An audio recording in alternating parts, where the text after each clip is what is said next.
queridos. Del versículo del 17 al versículo 24 es lo que vamos a revisar hoy. Y bueno, recordemos que el propósito de esta serie es ver la palabra del Señor como aquello que ilumina nuestro camino, ¿sí? El Salmo 119 nos muestra las Escrituras en todo su esplendor, ¿sí? No como un libro más, ¿sí? No como una lista de cosas por hacer o mera información. Vemos a la Escritura como a Dios mismo, ¿sí? Revelándose, ¿cierto? Mostrándonos el camino que Él quiere que andemos, y por eso que el Salmo 119 nos va a ir mostrando cómo el camino nos ayuda en todas las áreas de la vida, ¿sí? Eso va a ser lo bonito y lo desafiante que vamos a ir viendo domingo tras domingo. En la sección anterior nosotros vimos el versículo del 9 al 16, y el versículo 9 comenzaba con una pregunta: ¿cómo el hombre puede guardar puro su camino? Y nosotros veíamos mediante la palabra del Señor. Ahora el salmista lo que va a hacer del versículo 17 en adelante es de alguna forma profundizar mientras él va caminando, ¿ya? De hecho, si usted mira su Biblia, y si ahí Carlitos me ayuda, en el versículo 19, ¿sí? Nosotros vemos que él es un peregrino. Él se reconoce así como un peregrino, que él va caminando, ¿sí? Él se considera un peregrino. Esto es lo interesante, porque ya vamos a ver en el Salmo 119 que el salmista comienza a introducir conceptos o ideas o situaciones difíciles, ¿ya? De hecho, en el 19, como les decía, él se reconoce a sí mismo como un peregrino, y después nosotros vamos a ver en el versículo del 21 en adelante que él está rodeado de enemigos, ¿sí? Porque la vida cristiana es un peregrinaje. La vida cristiana es un peregrinaje hasta nuestro encuentro con Dios. Y mientras caminamos, nosotros nos encontramos con varios impedimentos para llegar hacia la meta, ¿sí? Hay momentos de peligro, hay momentos de expectativas, hay momentos de incertidumbre, hay momentos de entusiasmo, de vitalidad, pero también hay momentos de tristeza, de poca gana, ¿sí? Entonces, el salmista se reconoce como un peregrino y que está rodeado de maldad, ¿sí?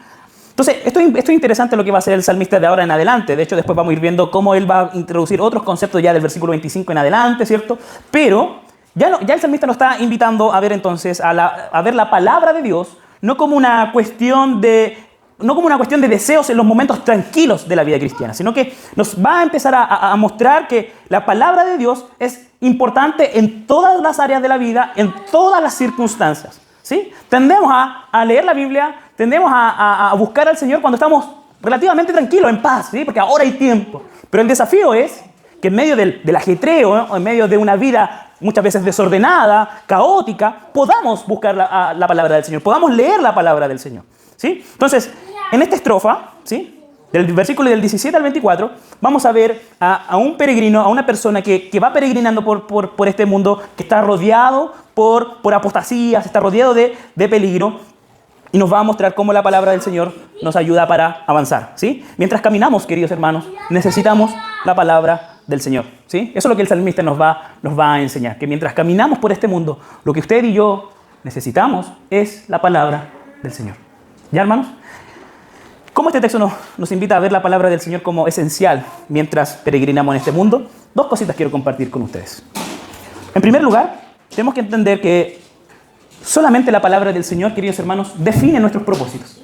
Solamente la palabra del Señor define nuestro propósito, ¿sí? Quiero que veamos el versículo 17. El versículo 17 comienza con una petición. ¿Cuál es la petición? Favorece a tu siervo, ¿sí? ¿Qué es lo que está haciendo el salmista acá? Él está pidiendo gracia. Favorece a tu siervo es una petición de gracia. Ahora, esta frasecita, estas 4 palabras, favorece a tu siervo, ¿cierto? Es profunda, ¿sí? ¿Por qué? Porque primero él reconoce que el favor, que el bien, que la gracia, ¿de dónde proviene?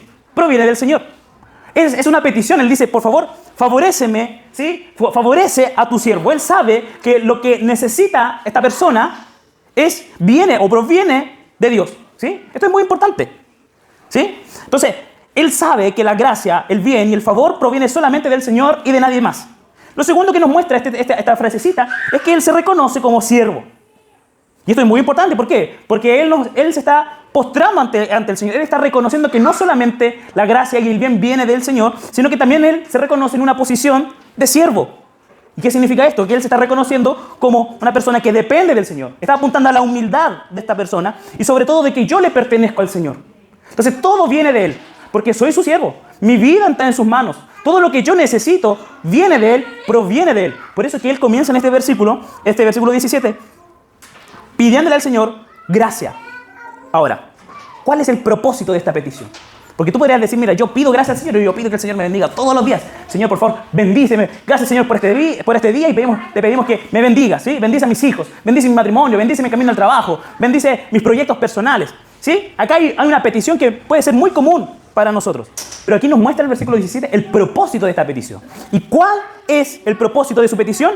Vivir y guardar la palabra del Señor. Él pide gracia al Señor. ¿Para qué? Para que Él pueda vivir y para que pueda guardar su palabra. ¿Cuál es el propósito, hermanos? Esto es muy revelador porque nos invita a reflexionar, a preguntarnos, ¿cuál es el propósito que tú tienes en tu mente cuando le pides al Señor que muestre su gracia en tu vida? ¿Cuál es el propósito? ¿Para qué tú le pides al Señor gracia? ¿Para qué tú le pides al Señor que te bendiga? Es una pregunta que tiene que invitarnos a reflexionar. ¿Sí? Es lo que veíamos en el domingo anterior, en el versículo 11, cuando Él dice, en mi corazón he atesorado tu palabra. ¿Para qué?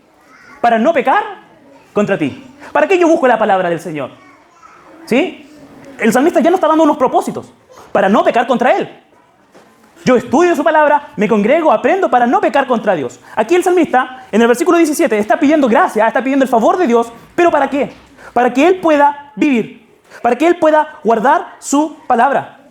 Ese es el propósito de Dios. Ese es el propósito de Dios para nosotros. Ese es el propósito que entiende el salmista. Todos queremos vivir, ¿o no? Todos anhelamos vivir, todos buscamos vivir bien. Pero la pregunta importante es, ¿con qué propósito? ¿Para qué? ¿Para qué quiero vivir? ¿Para qué quiero vivir bien? Entonces, este versículo 17 ya nos está enseñando que Dios no tan solo da vida, sino que también sostiene la vida. De que Dios no tan solo da vida, sino que también en Él encontramos el propósito de la vida. Por eso que Él le pide al Señor gracia para que Él pueda vivir. El salmista entiende que solo Dios le da propósito a su vida. Solo en Él encontramos todo lo que tú y yo necesitamos. Solamente en Él encontramos todo lo que necesita nuestra vida. Solo en Él, aun cuando nos toque morir, seguiremos viviendo juntamente con Él. Solamente en Él podemos tener una nueva vida. Solamente en Él podemos encontrar propósitos. Solamente en Cristo, queridos hermanos, están todos los asuntos de la vida misma.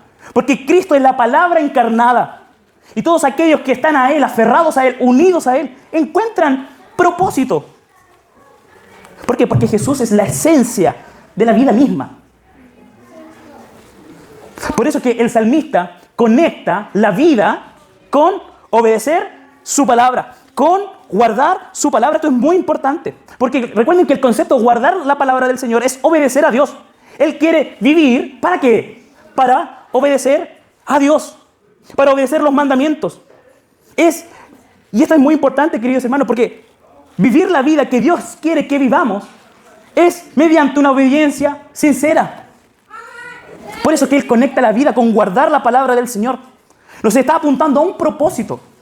Que el gran objetivo de mi vida, queridos hermanos, es obedecerlo. Es servir a Él. Ese es el propósito de nuestra vida, es glorificarlo a Él y gozar de Él para siempre. Aquí está una pequeña parte de la base bíblica de esta frase tan bonita y tan importante. Que nuestra vida tiene un solo propósito. Es glorificarlo a Él. ¿Y cómo lo glorificamos? Obedeciéndolo. Viviendo vidas que a Él le agradan. Consiste en servir al Señor. Debemos empezar a considerar nuestra vida como una oportunidad para servir al Señor. Cuando pedimos por nuestra salud, pedimos por nuestra situación financiera, ¿para qué, hermanos? Tiene que ser para servir al Señor. Y si estamos pasando por momentos de escasez, estamos pasando por momentos difíciles, el propósito debe ser el mismo. El salmista dice, por favor, favorece a tu siervo. No da detalles. Solamente necesito tu gracia, necesito tu bendición para vivir y para obedecerte. Entonces veamos nuestra vida como una instancia para servir al Señor. Ese es el propósito.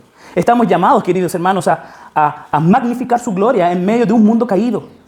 Queridos hermanos, la vida, desde una cosmovisión bíblica, la vida es tener comunión con Él. La vida es comunión con Dios. Por eso que Pablo en su segunda carta a los Corintios, en el capítulo 5, dice que en Cristo, en esta palabra encarnada, ¿cierto?, entendemos que el creyente ya no vive para sí, sino para aquel que murió y resucitó por él. Entonces, queridos hermanos, yo sé que hoy día vivimos en una sociedad, en una cultura que nos invita a reflexionar sobre el propósito de la vida, en el éxito, en el bienestar, en muchas cosas. Aquí está el propósito. El propósito de nuestra vida es guardar la palabra del Señor.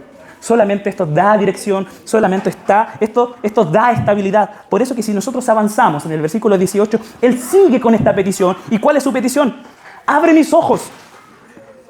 Fíjense que la petición del Señor se va extendiendo, al Señor se va extendiendo, y ahora le pide el salmista a Dios que abran sus ojos. Señor, abre mis ojos. ¿Para qué? Para que vean las maravillas de tu ley.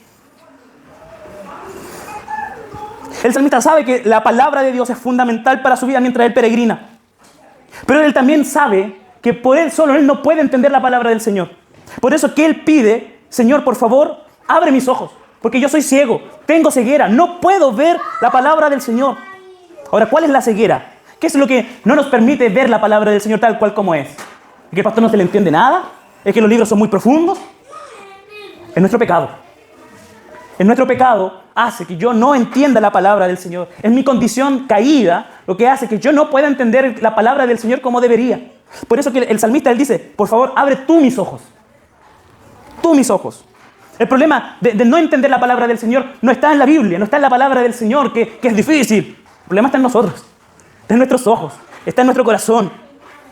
Tenemos una ceguera que se llama pecado. El hombre, como dice Pablo, el hombre natural no percibe las cosas espirituales. Entonces, el salmista ve el problema en sus ojos y no en la palabra del Señor. Por eso que esta petición es tan importante.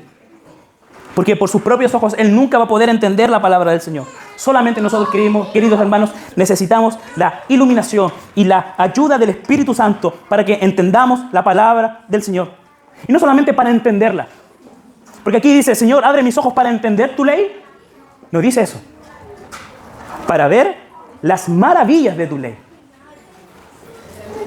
El salmista no simplemente está apuntando a que, Señor, por favor, dame sabiduría y entendimiento para entender cada misterio tuyo. El salmista quiere deleitarse en la palabra del Señor.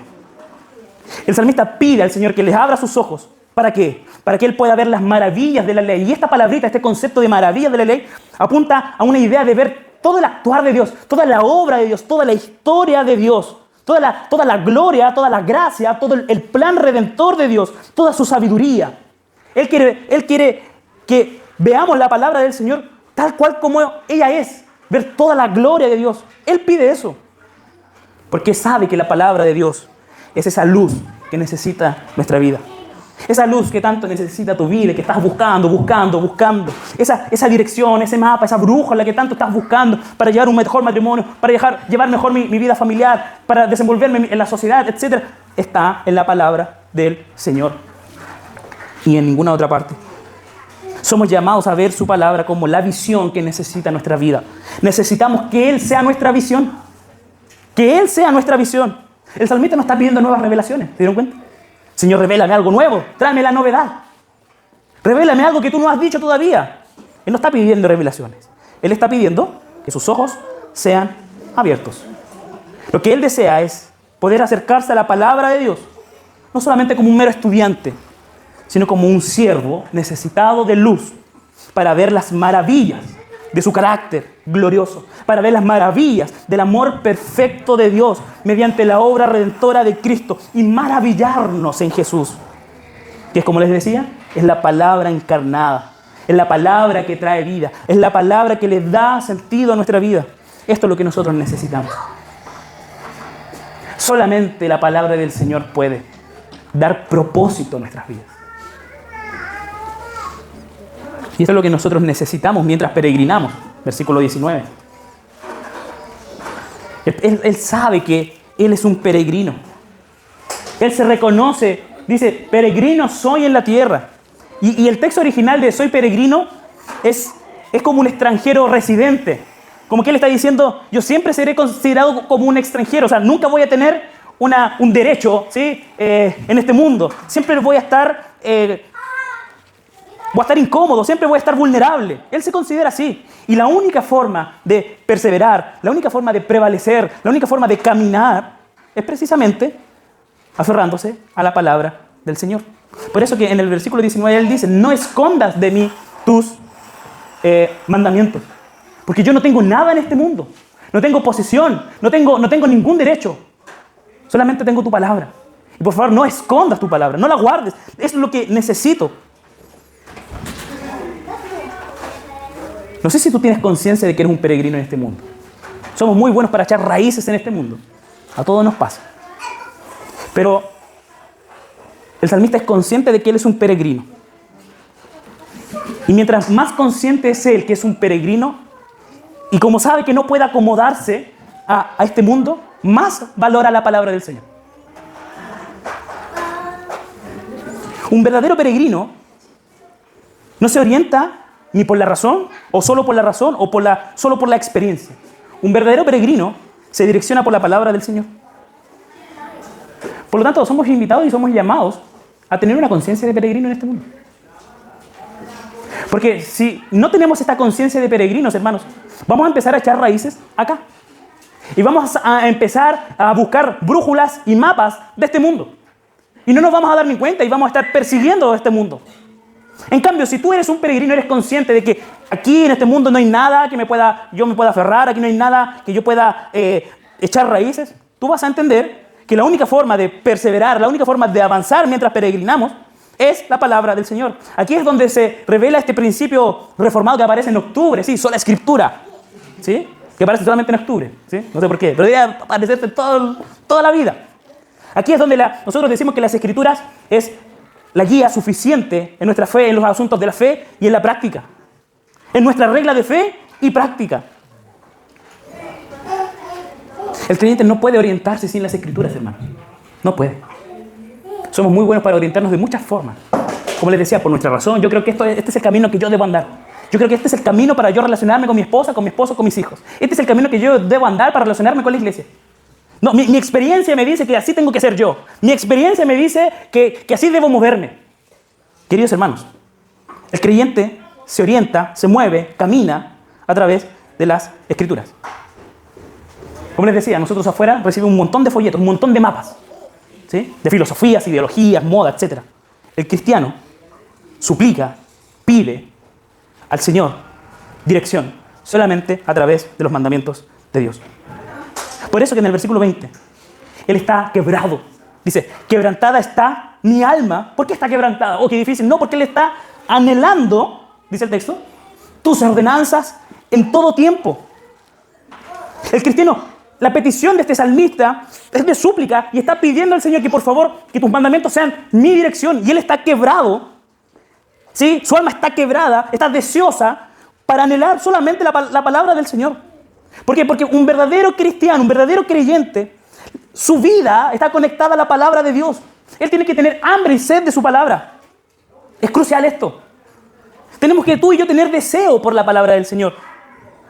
La palabra del Señor no debe aparecer solamente el domingo, o el lunes, ¿sí? O los miércoles solamente para los estudios, o para el sábado, o cuando tengo un problema. No debe aparecer la palabra del Señor en esos momentos aislados o esporádicos. La palabra del Señor debe permanecer siempre, siempre. Por eso que Él dice, quebrantada está mi alma, anhelando tus ordenanzas. ¿Cuándo dice? En todo tiempo. ¿Tú estás anhelando la palabra en todo tiempo? Tú sientes, Señor, mi alma está quebrantada porque no he podido. ¿Sí? Cuando tú llegas un día viernes, llegas al sábado, llegas el domingo y terminas tu semana, tú sientes ese pesar de que no leí la Biblia. Deberíamos tenerlo. Deberíamos tener ese pesar.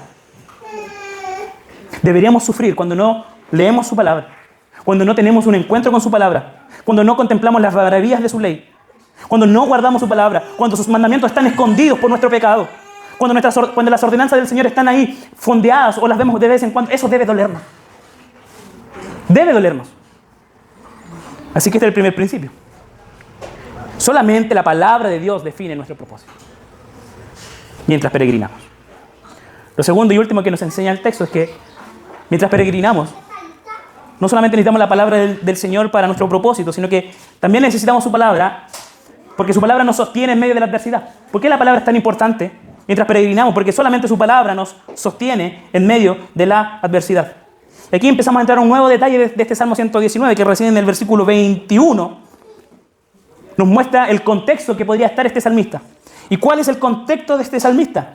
Él está hablando, nos está mostrando que él está rodeado de personas malas, de personas malvadas. ¿Sí?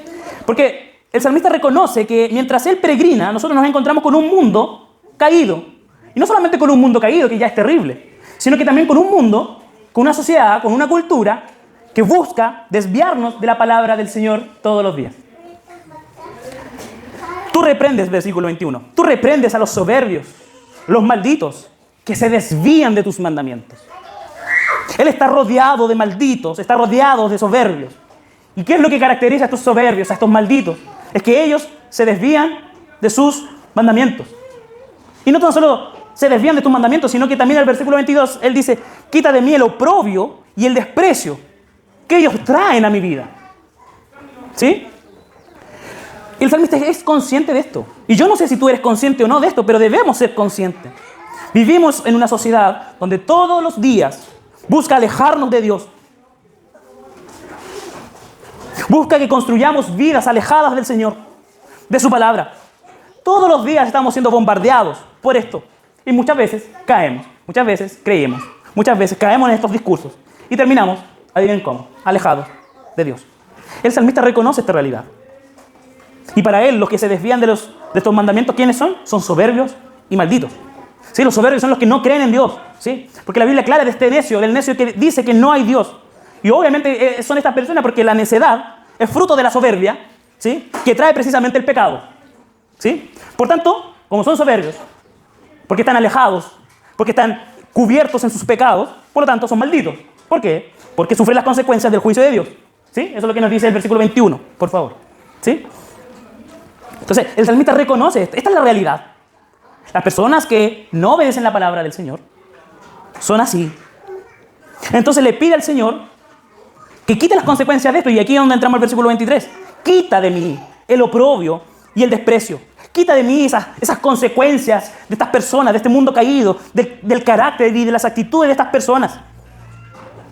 ¿Y qué es lo que él sufre? Sufre esta calumnia, sufre esta persecución. Y el salmista le pide al Señor, saca esto. Fíjense que esto es muy importante. ¿Por qué el salmista pide esto? Porque recuerden que él está en una lucha. Él quiere apreciar la palabra del Señor.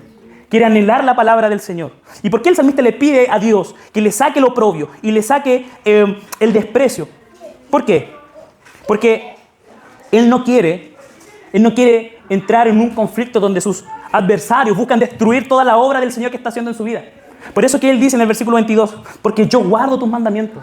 Yo no quiero que este pensamiento mundano, yo no quiero que estos enemigos que me rodean me quiten el gozo de tu palabra, me quiten la dirección de tu palabra. Y si ustedes se van dando cuenta, él nos muestra que la adversidad es mucho mayor. ¿Por qué? Porque en el versículo 23 ¿qué dice? Aunque los príncipes se sienten y hablen contra mí. Él está siendo bombardeado por todos lados. Está siendo bombardeado por todos lados. Por eso es que él clama al Señor. Para mantenerse firme en su palabra. Mantenerse firme en sus estatutos. Él ora por eso. Ahora, ¿qué hace él? No solamente ora al Señor. Versículo 23. Mientras los príncipes se sientan y hablan contra él, contra mí, ¿qué hace él? Medito en tus estatutos. Y esto es muy bonito. Porque cómo él resiste la lucha, la tentación, los falsos discursos a través de la meditación de la palabra del Señor. ¿Cómo tú meditas los discursos que escuchas día tras día? ¿Cómo tú sabes que cómo sabes tú que el estilo de vida que estás llevando es conforme a la palabra del Señor? ¿Porque te lo dice el pastor una vez a la semana? El salmista dice que mientras me persiguen, mientras me hablan, mientras me atacan, mientras los poderosos hablan contra mí, ¿qué hago yo? Medito. Medito en tu palabra. Él encuentra resistencia ante la adversidad mediante la meditación de su palabra. Aquí la meditación es clave, queridos hermanos. Y la meditación está en todo el Salmo 119. La meditación es un acto espiritual. Es leer las Escrituras, ¿cierto? Bajo la presencia y la ayuda y la iluminación del Espíritu Santo. Y es masticar la palabra de Dios que pase de la cabeza al corazón y del corazón a las obras. Ese es el propósito de la meditación. Es que lo que yo tengo aquí no solamente quede en mi cabeza, sino que también quede en mi corazón y que se manifieste en buenas obras. Así Él resiste la adversidad, meditando. Él no se va a poner a pelear con los príncipes. Él no se va a defender ante los soberbios y los malditos. Su sistema de defensa es las Escrituras. Entonces, ¿tú crees que la palabra del Señor nos ayuda en los momentos difíciles? Este salmo nos dice que sí. La palabra del Señor nos ayuda para los momentos difíciles. Ahora, pregunta, pero ¿cómo me ayuda, pastor, para los momentos difíciles? Y este texto tiene muchas maravillas. ¿Por qué? Porque nosotros del versículo 21 al versículo 24 nosotros encontramos un relato. Un relato del sufrimiento de él. Está siendo atacado por soberbios, ¿cierto? Por aquellos que se desvían de los mandamientos. Está siendo atacado o está sufriendo las consecuencias de esto. Los príncipes se están levantando contra él, ¿cierto? Hay un relato. ¿Cómo la Biblia nos ayuda en los momentos de adversidad? La Biblia nos renarra la situación. ¿Por qué? Fíjense que el salmista aquí nos está exponiendo cómo él es calumniado, abandonado o humillado, ¿cierto? El mundo impone su relato. Tú eres malo, eres culpable, no vales nada, etcétera, etcétera. Cuando tú y yo meditamos en la palabra del Señor, ese relato del mundo es transformado, es sustituido por un relato, por el gran relato de Dios. Por eso es tan importante. Porque el mundo nos está mostrando un relato falso. Solamente la palabra del Señor nos da una cosmovisión correcta. Por muy difícil que se vea la situación, la Biblia nos renarra la verdadera situación donde nos recuerda que Dios es soberano, que la justicia le pertenece a Él. Entonces, de esta forma es muy importante. ¿Por qué? Porque la Biblia nos da una correcta interpretación del mundo. Solamente las Escrituras nos ayuda a entender al mundo tal cual como Él es. Que es caído, es pecador, merecedor de condenación. Solamente las Escrituras nos muestran que necesitamos gracia, necesitamos redención. Entonces, la Biblia sí nos puede ayudar en los momentos difíciles, en los momentos de adversidad, porque nos renarra la historia. Nos cambia la historia que nos está ofreciendo un mundo por la verdadera historia. También las Escrituras nos ayudan porque también da forma a nuestros deseos, a nuestros afectos. Fíjense cómo, si tú estás leyendo que hay gente que se está levantando contra ti, ¿cómo crees tú que está el salmista? Está triste, ¿no? Está achacado. Porque vemos un mundo caído. ¿Pero qué dice el versículo 24? También tus mandamientos son mi deleite. Él nos muestra el versículo 21, 22, 23, todo malo. Pero él puede ser feliz. Puede ser dichoso. Puede encontrar resistencia. No en lo que los enemigos puedan hacer o no, sino él encuentra deleite, resistencia ¿en qué? En la palabra de Dios. Tus mandamientos son mi deleite. Se están levantando contra mí, me están atacando, me están persiguiendo, se levantan los poderosos, se levantan los imperios, se levantan las ideologías, se levantan los discursos, pero el gozo del cristiano no está en esas cosas, si están o no están. Oh, qué bueno que nos aprobó la ley tanto. Ahí no está nuestro deleite. Nuestro deleite está en la palabra de Dios. Ahí está nuestro gozo. Entonces, solamente las Escrituras pueden librarnos, puede ayudarnos en la adversidad. Él se alegra. Y por eso que el texto termina diciendo que sus mandamientos son sus delicias. Y ellos, ¿qué cosa? Sus testimonios, que son mis consejeros. Fíjense que aquí el salmista termina contrastando como la sabiduría de los príncipes. Los príncipes se levantan contra mí, se sientan y hablan contra mí. Y él dice, maní. Porque tu palabra no solamente es mi deleite, sino que también tu palabra son mis consejeros. Y aquí es bonito porque cuando habla en plural, ¿sí? Nos muestra la palabra del Señor como si fuera como un tribunal de sabios, como una corte de sabios. Y él dice, tus palabras son como un tribunal, son mis consejeros. ¡Qué bonito! ¿Por qué? Porque él entiende que la palabra de Dios es la fuente de alegría, sí, en los momentos difíciles, pero también entiende que la palabra de Dios es como les decía, como un corte de consejeros. ¿Por qué? Porque ahí está todo lo que nuestra vida necesita. Ahí está, en su palabra. Por eso que nosotros creemos en una doctrina que se llama la suficiencia de las Escrituras. ¿Han conocido eso? Que dice, no lo digo yo, ni siquiera lo dice Calvino ni nada. Lo dice Pablo. Pablo en 2 de Timoteo 3, 16. ¿Qué dice? Se saben Juan 3:16 nomás, pero no se saben.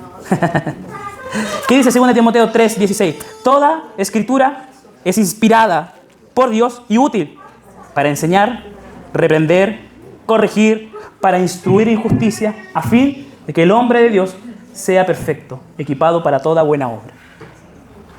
Por eso que el salmista, mucho tiempo antes que Pablo, ya sabía esto. Y él sabía que en su palabra, en la palabra de Dios, él puede ser alegre, puede estar tranquilo, puede estar feliz, puede encontrar dirección, puede estar estable, incluso puede ser aconsejado. La pregunta es si tú y yo nos estamos acercando a las Escrituras mientras nosotros peregrinamos en este mundo.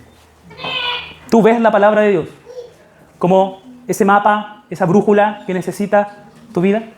Esas decisiones que tú estás tomando, ese pensamiento que tú estás construyendo, esas decisiones, esos planes familiares, estos deseos tuyos, ¿sí? Estos pensamientos. La pregunta es si eso está en las Escrituras.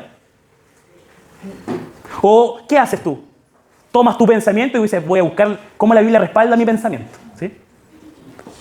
No, queridos hermanos. No, queridos hermanos. Así no funciona la cosa. El creyente encuentra en las Escrituras la guía que necesita nuestra vida, en cada circunstancia. La Biblia para este salmista, que es Dios mismo revelándose, ve la palabra del Señor como un consejero infalible. Por eso que a Jesús se le llama como el consejero. Consejero admirable. En Navidad Jesús es el consejero admirable, ¿cierto? Es el príncipe de paz, ¿cierto? Pero en los momentos difíciles, en los momentos de confusión nuestra, ¿es realmente Jesús nuestro consejero admirable? Ahí está la tarea para la casa. Así que, queridos hermanos, esto les quería compartir, que la palabra del Señor nos ayuda mientras peregrinamos, veamos la palabra del Señor como consejera en la adversidad, ¿sí? Solamente la palabra del Señor sustituye a los falsos consejos de este mundo, ¿sí? Ojo piojo con eso. Todos los días te está siendo aconsejada. Solamente la palabra del Señor destruye, aniquila y cambia esos falsos consejos que tienen apariencia de bondad, apariencia de buenos consejos, ¿sí? Solamente el deleite de la palabra del Señor, nuestro corazón puede estar tranquilo, puede estar sostenido, ¿sí? Recuerda este contexto del Salmo 119. Hay desprecio, hay hostilidad. Sin embargo, el salmista se refugia ¿en qué cosa? En la palabra del Señor como su gozo supremo, ¿sí? Así que el Señor nos ayude, ¿sí? Y nos invite a deleitarnos en su palabra. Que no veamos la Biblia como un adorno en nuestro velador, ¿sí? No veamos la Biblia como un libro más de nuestra biblioteca, ¿sí? Veamos la palabra del Señor tal cual como ella es, ¿ya? Que el Señor nos ayude y nos lleve también a Cristo, que es la palabra encarnada. El Salmo 119 se cumple en Jesús. El Salmo 119 es Cristo encarnado, ¿sí? Cristo fue el peregrino perfecto, que vino a este mundo, como bien dice el apóstol Juan, vino a los suyos y los suyos no lo recibieron, ¿sí? Él caminó en perfección y fue despreciado y murió por nosotros. Jesús se hizo peregrino en este mundo para que nuestra herencia, para que nuestra ciudadanía celestial estuviera asegurada. Y cuando nosotros miramos el ministerio de Cristo, que vivió como extranjero, como peregrino, Él se aferró a la palabra de Dios, a la palabra del Padre. Él cumplió la ley. Así que como Cristo fue un peregrino que cumplió y confió en la palabra de Dios, también somos nosotros como ciudadanos del cielo, somos llamados a no conformarnos a este mundo, como dice Pablo en Romanos 12. ¿Sí? Nuestra guía en la peregrinación no son las culturas ni las filosofías de esta época, sino son las Escrituras. Es el único camino de santidad, ¿sí? Cristo fue rechazado, ¿sí? Y mientras Él fue rechazado, Él se aferró a la palabra del Señor, ¿sí? Eso es muy importante. Jesús dijo que Él vino a hacer la voluntad del Padre. Él vino a cumplir las Escrituras. Jesús, a pesar de toda la condenación, toda la difamación, todo el rechazo, la persecución de los líderes religiosos de la época, Jesús se aferró a la voluntad del Padre. Bonito eso. Entonces, como Cristo se aferró a la voluntad del Padre, nosotros como cristianos, poniendo nuestra fe en Él, también podemos, en medio de la persecución, en medio de las dificultades, aferrarnos a la voluntad del Padre que se revela en las Escrituras. Solamente la palabra del Señor puede ser nuestro sostén en medio de la oposición, en medio de las dificultades. Cristo venció a este mundo, aun cuando era despreciado. Nosotros podemos también en Cristo Jesús. Y solamente Cristo, que es la palabra encarnada, puede traer gozo y consejo. ¿Sí? Cristo no solamente es nuestro Salvador, queridos hermanos, es también nuestro consejero. Jesús no solamente nos vino a salvar, nos aseguró la entrada al cielo y que les vaya bien y dirijan su vida como quieran. Total, está todo pagado y solucionado. No, queridos hermanos. El Señor es nuestro Salvador, pero también es nuestro consejero. ¿Sí? Consejero admirable. Es el Mesías. Así que, cuando usted busque un consejo en la palabra del Señor, no diga, oh, qué lata, que el pastor me venga a hablar con la Biblia. ¿Por qué no me da otra cuestión? Cuando yo le digo, hermano, busque, lea la Biblia. Que no sea una lata. Todo lo contrario. Sea con gozo. Porque usted se va a encontrar con el consejo que Dios quiere para nosotros. Eso usted se va a encontrar. ¿Sí? Porque habla a nuestro corazón. Así que este salmo, bueno, todo el Salmo 119, vivir ese Salmo 119 es prácticamente vivir en Cristo. ¿Sí? Es abrazar su palabra mientras peregrinamos. Él es nuestro refugio y Él es nuestra delicia en todo tiempo. ¿Ya? Que el Señor nos ayude y que Él pueda ser nuestra visión siempre. Oremos. Señor, gracias por este tiempo. Gracias, Señor, porque estamos siendo